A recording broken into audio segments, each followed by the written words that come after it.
Vamos a empezar con una simple pregunta. ¿Quiénes de ustedes han leído El Quijote? Bueno, no está mal, no está mal. ¿Quiénes lo han leído entero? Bien, pequeña diferencia. Sitúense, por favor, estamos hablando de una época, algo más de 100 años antes de que unas familias de canarios decidieran emprender un viaje que terminaría. Estamos hablando incluso tiempo antes de que una embarcación saliera de Plymouth, en Inglaterra, llamada Mayflower. Antes de todo eso es donde nos situamos. O sea que hace muchísimo tiempo. Como ha comentado muy bien el doctor Moreno, estamos en la época entre Felipe II y Felipe III, ¿no? en España, ese cambio. Y bueno, pues como supongo que ustedes conocerán todos el comienzo del Quijote. No. Si me permite, desocupado lector, sin juramento me podéis creer que quisiera que este libro, así es como comienza el programa. Bueno, sí. Ustedes se refieren al primer capítulo. Pero bueno, lo que nos interesa aquí es, ya lo ha señalado el doctor Moreno, esta es la portada de la primera parte del Quijote. Cosas importantes que tiene aquí, bueno, una curiosidad, no sé si yo no he conseguido encontrar la relación exacta, pero está dirigido al duque de Béjar. Supongo que tendrá alguna relación con el hecho de que estamos en el condado de Béjar. Supongo, no he conseguido encontrarla, la he buscado pero no lo he conseguido. Pero bueno, como ha comentado muy bien el doctor Moreno, no era posible publicar tan libremente como por ejemplo podemos hacerlo hoy en día. Se necesitaba un aparatito, por favor. Gracias. Se necesitaba por lo menos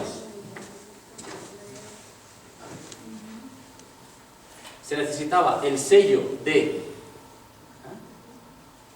el editor, ¿sí? Que es, en este caso es Juan de la Cuesta, y un librero, que es Francisco de Robles, que es quien lo publica. Pero también fíjense la importancia del editor, que todo este sello pertenece al editor. Y también otro detalle importante es este privilegio, que hablaremos después un poquito, porque privilegio se trataba de como llamaríamos ahora, los derechos de publicación, que en la época eran diferentes para cada territorio de España. Es decir, cuando alguien quería publicar una obra, tenía que tener el privilegio en ese territorio para poder hacerlo. Entonces, bueno, pues una serie de hechos rápidos. La primera parte se publica en Madrid, Juan de la Cuesta, en 1605. Parece ser que circulan ya, esta es la obra ya impresa, pero parece ser que circulan obras manuscritas, círculos literarios, etcétera, etcétera, seguro en 1604 y probablemente en 1603, finales de 1603. Tengan en cuenta que la obra tarda un tiempo desde que se entrega a la imprenta hasta que sale la publicación final. Entonces, de esto hay constancia porque en 1604 hay referencias, bueno, perdón, en 1605 ya en una obra de novela picaresca llamada La Pícara Justina, que se atribuye a Francisco López de Úbeda, se hace mención a Don Quijote. Y es una publicación anterior a la publicación de la primera parte del Quijote. También en agosto de 1604 hay una carta de Lope de Vega donde menciona, bueno, más que menciona, pero hay que decir que Lope de Vega y Cervantes tuvieron una parte de la vida donde se llevaban muy bien, tenían una buena relación, como dos importantes personajes, pero a partir, parece ser, de un soneto que atribuye Lope de Vega a Cervantes, la relación se rompe. Y a partir de ahí son constantes los ataques entre uno y otro. Entonces, en una de las cartas, en agosto de 1604, él ya menciona negativamente tanto a Cervantes como escritor, como al Quijote como obra. Bueno, la segunda parte se publica en 1615, Cervantes muere en 1616. ¿No? Sí, 5 meses después de la publicación.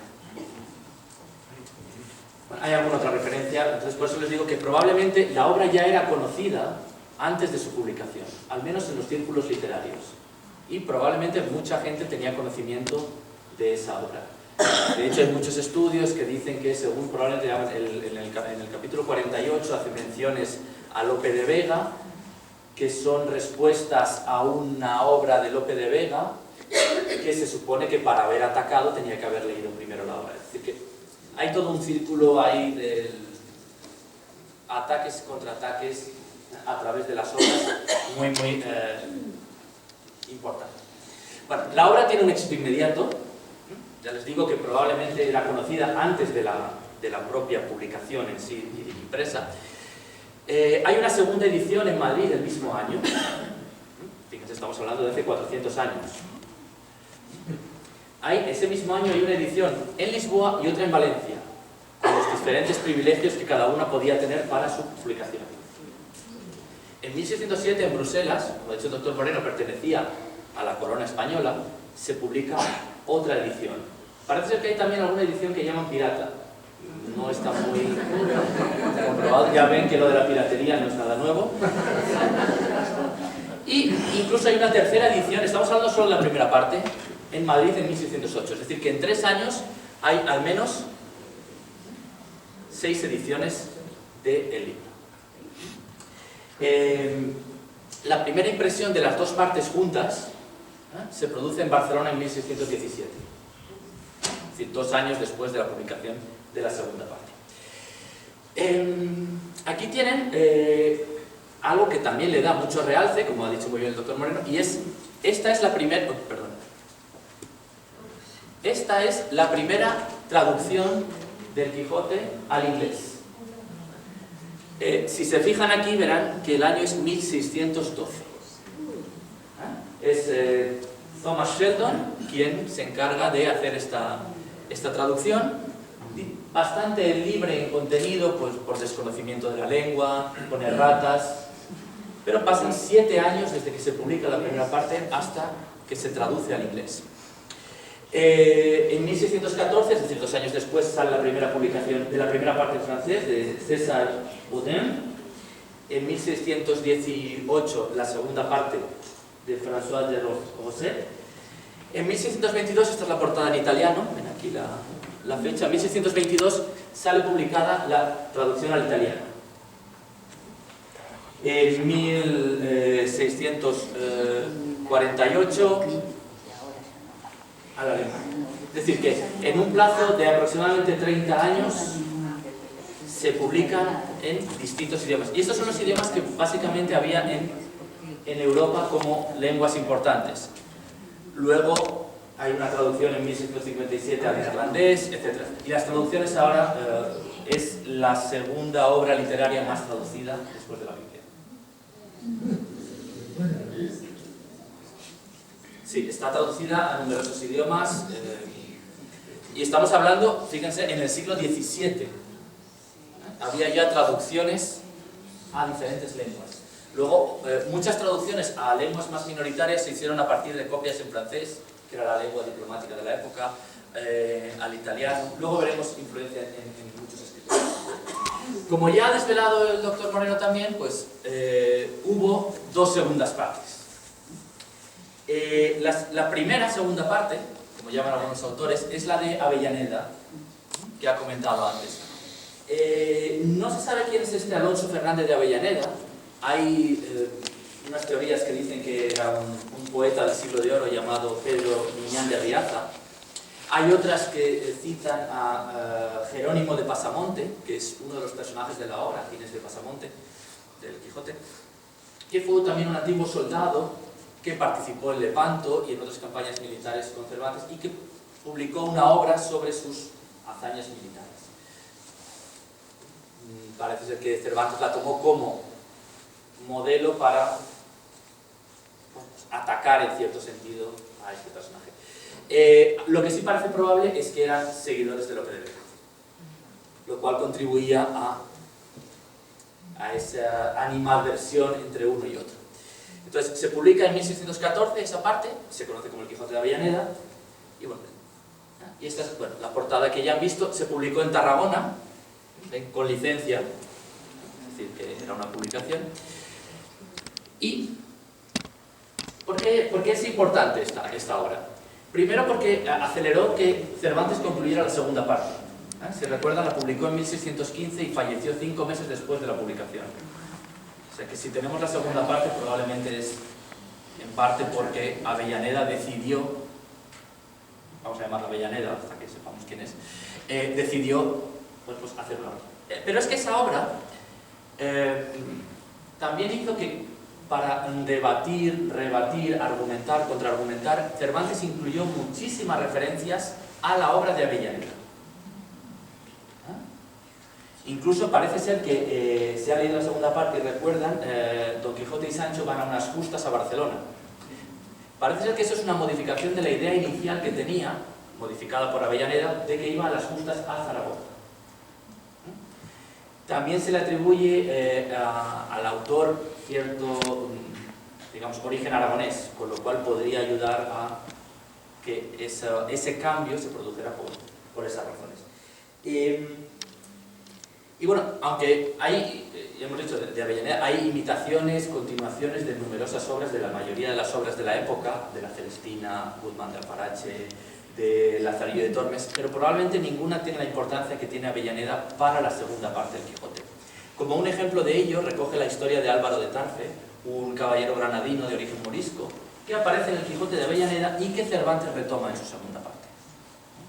Hasta ese punto influye, aparte de luego las más o menos veladas referencias a Lope y a todo su círculo literario. Eso es, digamos, en esa época. Si hablamos a lo largo del tiempo, intento ir un poco rápido, un poco al paso, al galope, como Rocinante. Si hablamos de música, por ejemplo, pues por ponerles algunos ejemplos, la primera fotografía que tiene es el ballet Bolshoi, que en 1869 estrena Don Quijote, siglo XIX, y es una de las representaciones que todavía continúa de ballet. Parece ser que hay alguna coreografía anterior de Nover de 1786 en Austria, pero no hasta el punto de extender. Es una obra basada en Don Quijote y en ballet, por el ballet más importante de Moscú y tal vez uno de los más importantes del mundo. Esta fotografía que tienen aquí, probablemente les suene, es de un musical que se llama El hombre de la Mancha, menos la Mancha, muy bien, gracias, que se estrenó en Broadway en 1965. Este actor se llama Richard Kelly, no sé si es un actor muy conocido o no. Y fue un musical del que luego en 1972 se hizo una película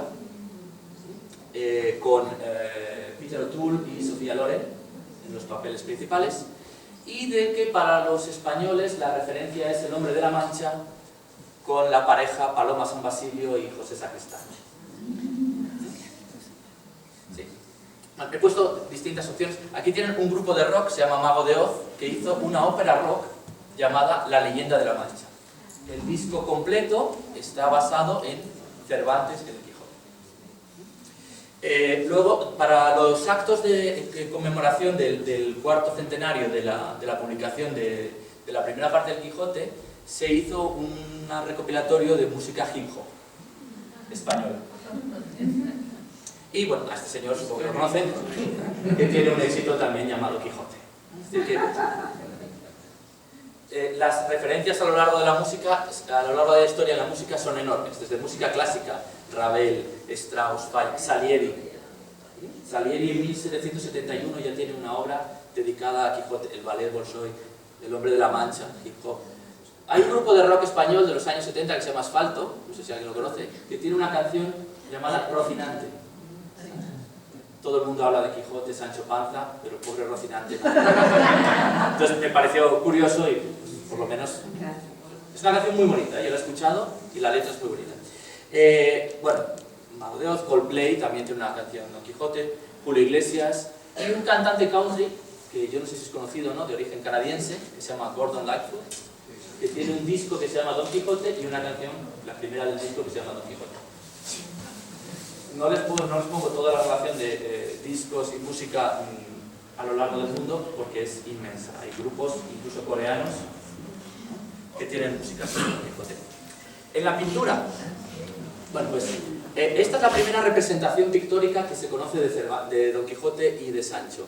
Se atribuye a los hermanos Lenin, unos hermanos franceses que firmaban todos juntos, y el original parece ser que es de 1625, 1630, 50, poco tiempo después de la publicación del Quijote.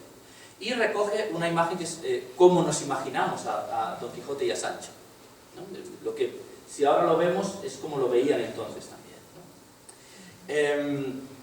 Esta la han visto antes porque la ha puesto el doctor Moreno, es la portada de una edición ilustrada de Gustave Doré, que tiene más, pues, toda la locura de Don Quijote. Esta es muy bonita, no hace falta decir el autor. Dalí, maravilloso, como con los cuerpos de Don Quijote y Sancho y un molino que se crea todo. Y esta, no sé si la conocen,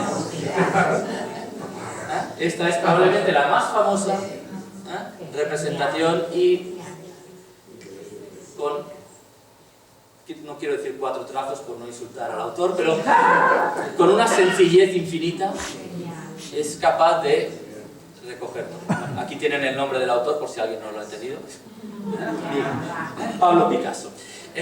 Bueno, hay muchísimos, ¿no? Antonio Saura, que es otro artista español, tiene también Goya, tiene 2 imágenes en una obra ilustrada. Es decir, que la representación en la pintura a lo largo del tiempo también es importante. En el cine, bueno, pues, por seleccionar algunas,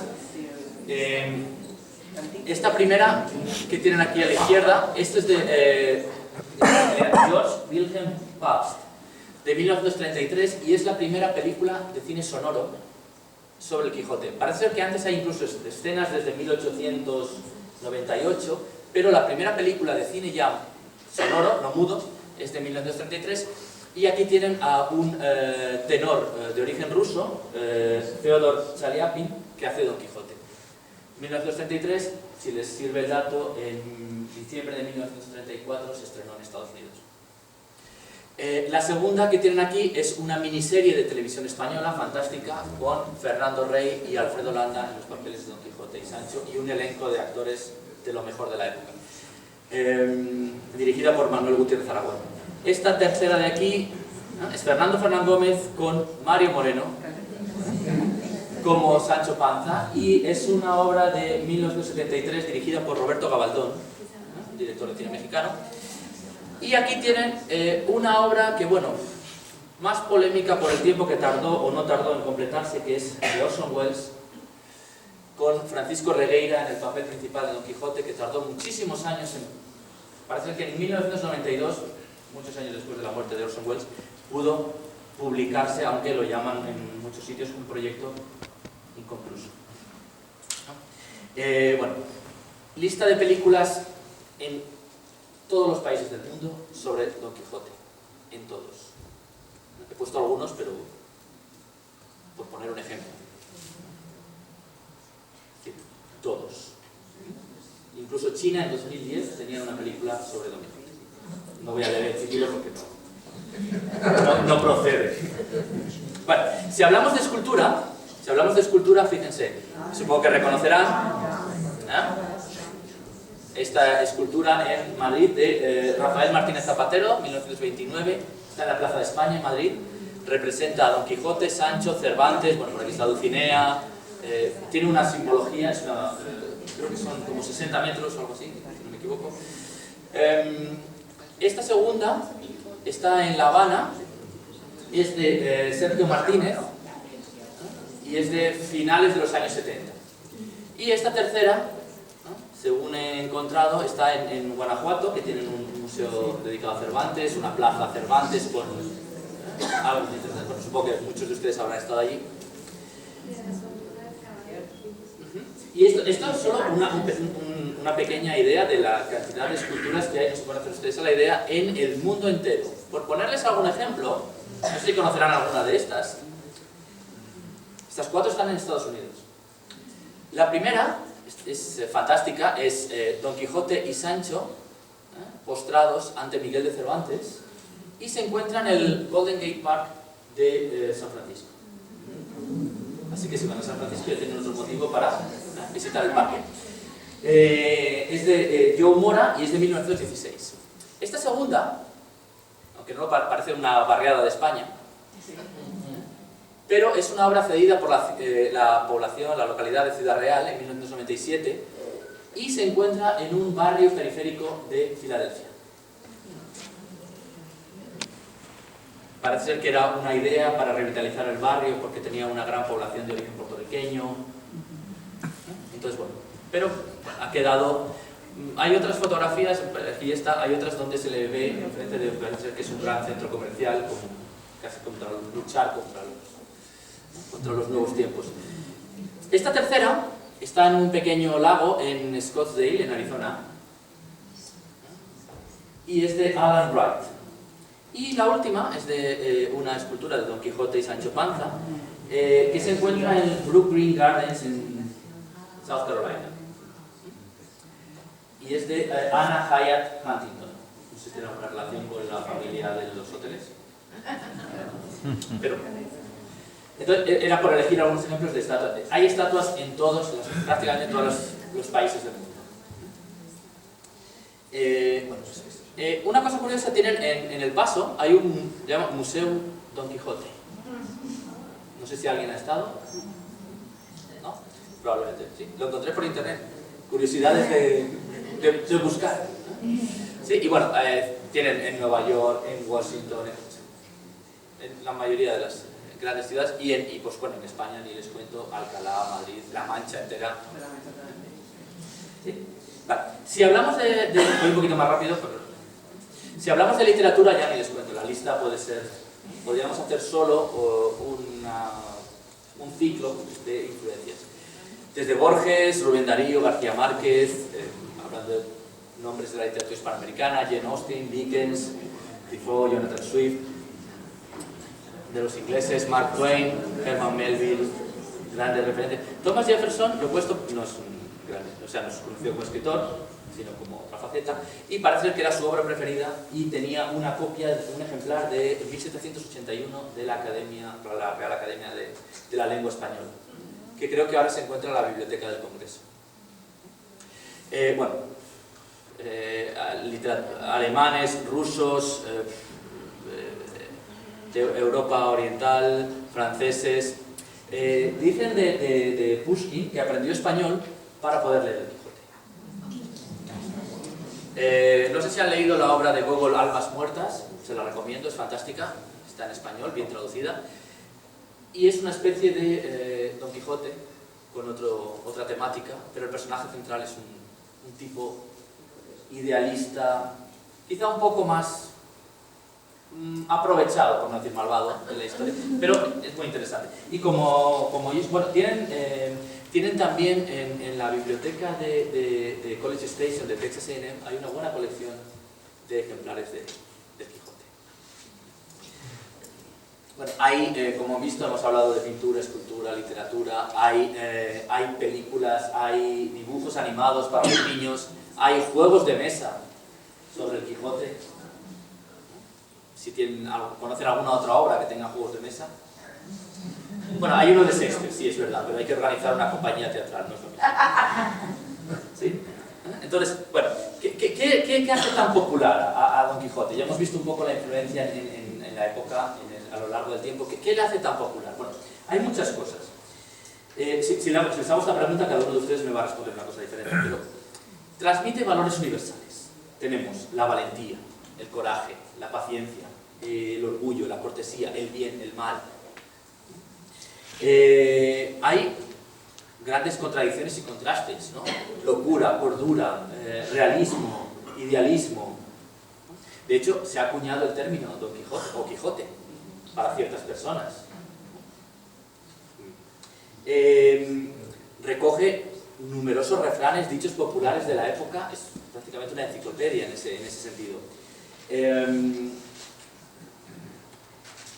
Tiene numerosas referencias a la época, lo que hemos dicho antes, ¿no? Hay referencias veladas, menos veladas a Lope de Vega, a su círculo literario.